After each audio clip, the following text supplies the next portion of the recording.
Will you take the mansion key? Here we go. A carving of a shield.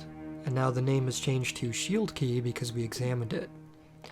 One cool thing about Resident Evil 1 is that when you do examine an item, you gain access to this 3D model.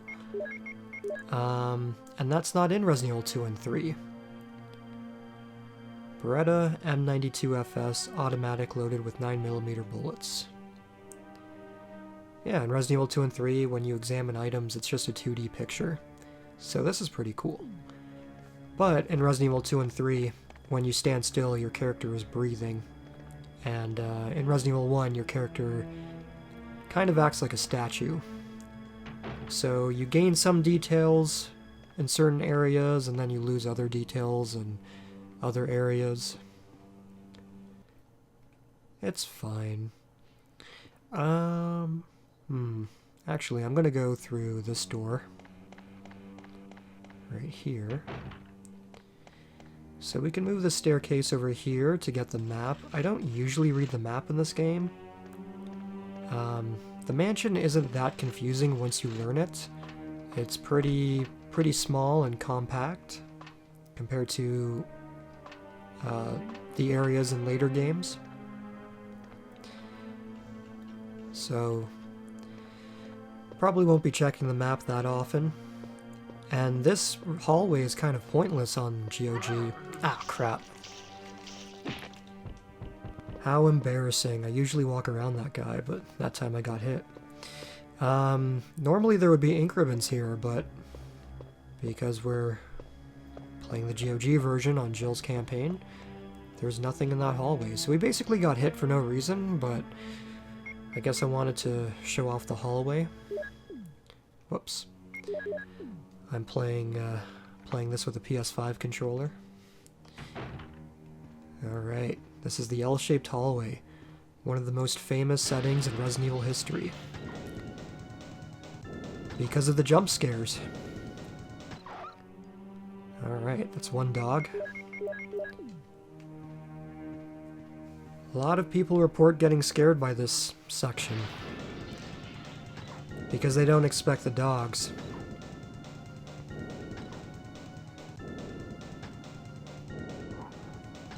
You kind of have to guess when the monster gets back up.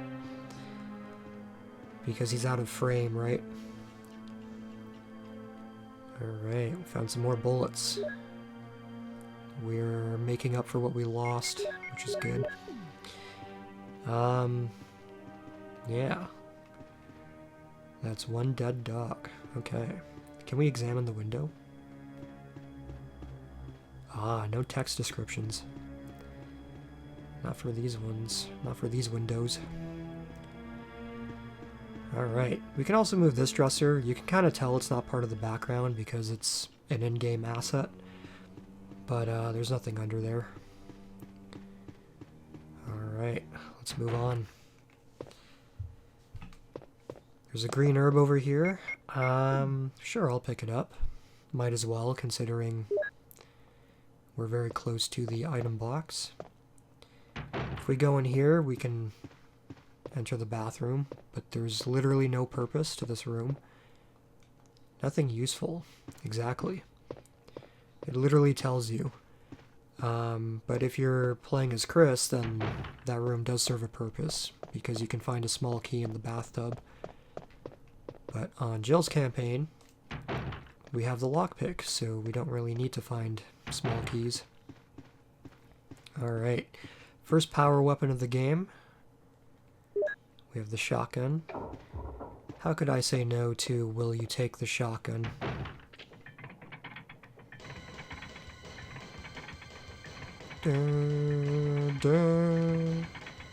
Alright, so the ceiling's coming down on us. All we have to do is wait. Another reason why Jill's campaign is easier. Hey, what's going on? Jill? Is that you, Jill? What happened? Harry? Help me, please. The door won't open. Quick! Stay away from the door, Jill. I'm gonna kick this door down. Hurry!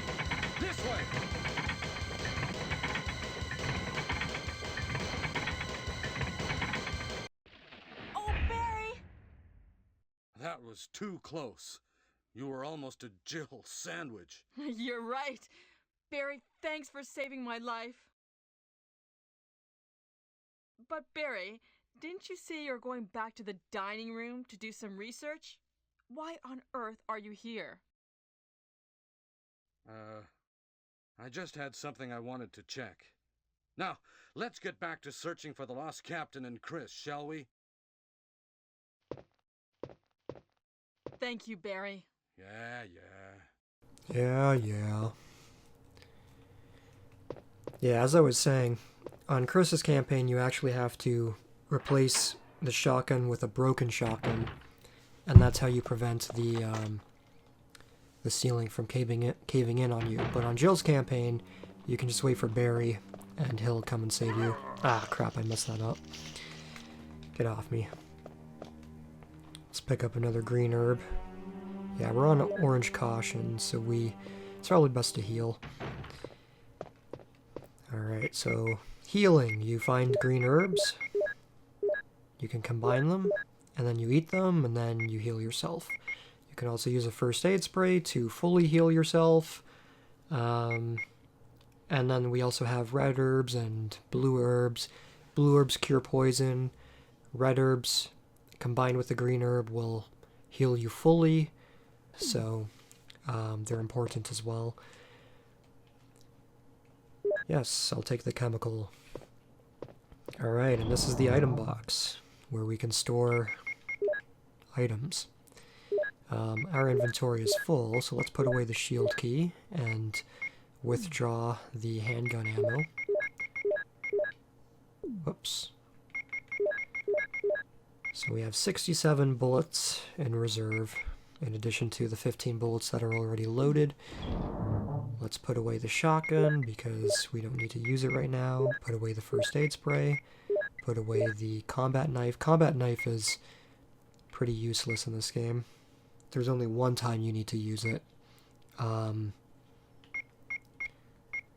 But some people like to do knife-only runs, because they're just that good at the game.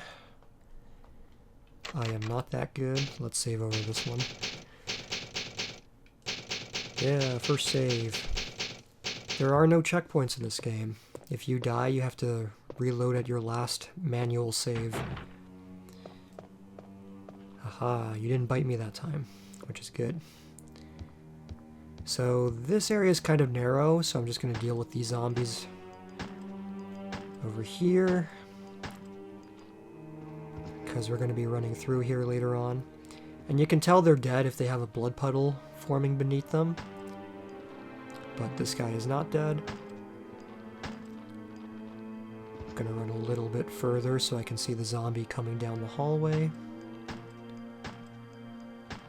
Ooh. This is such a cozy game. Ah, I had to reload. No. That was close. Okay, so they're both dead. And when an enemy dies in this game, with the exception of an area later on, they won't respawn. So that's good. We have cleared this area for now. But as you get farther into the game, these standard enemies get replaced with more difficult ones. So you kind of have to... I don't know, you kind of have to pick your battles. See which enemies you're going to kill and which enemies you're going to leave. Nothing uncommon. Botany book. I'm not going to read that. That's basically just explaining how the healing system works, which I've already done. Alright. Let's go back into this hallway. Let's see if I can avoid this guy right here. Yeah! Zombie dodging! It's locked. Carving of armor.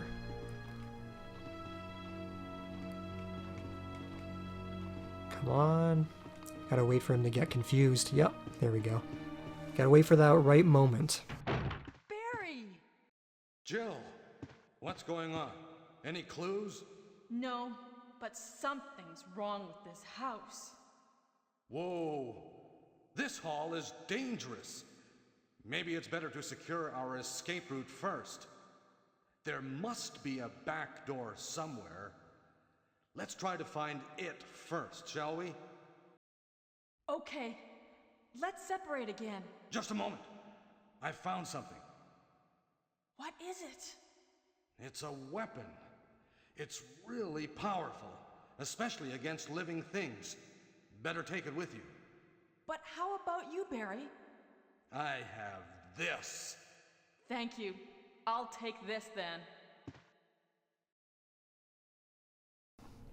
You got the acid rounds.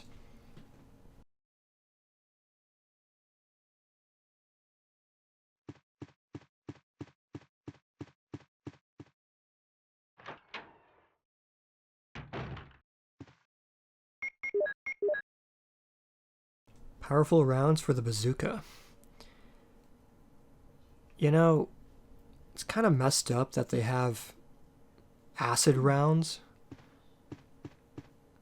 Like, imagine using them on an actual person. That's messed up. Alright. And here's the bazooka. Second power weapon. We already found it. It's Forrest. He's been pecked to death by crows. Ah, the culprits in question. Let's get out of here before they peck us. Alright, making good progress. We already have the shotgun and the bazooka and the shield key. You know what's funny? I'm blanking on the sword key, which is usually the first key that you get. For the life of me, I can't remember where to find it right now. But we will. It's only a matter of time. Alright, so this is one of two instances where I use the knife. Because if you have the knife, you can actually knife the zombie through this statue. Whoops. But I already put it in my inventory. Oh, he can actually walk around. I didn't know that. That's frustrating. I thought he was gonna stay trapped. I can't tell if he's dead because he fell on top of the other zombie, so... There we go. Glad I didn't waste that bullet. Yeah, if you have the knife, you can just knife the zombie through this statue here.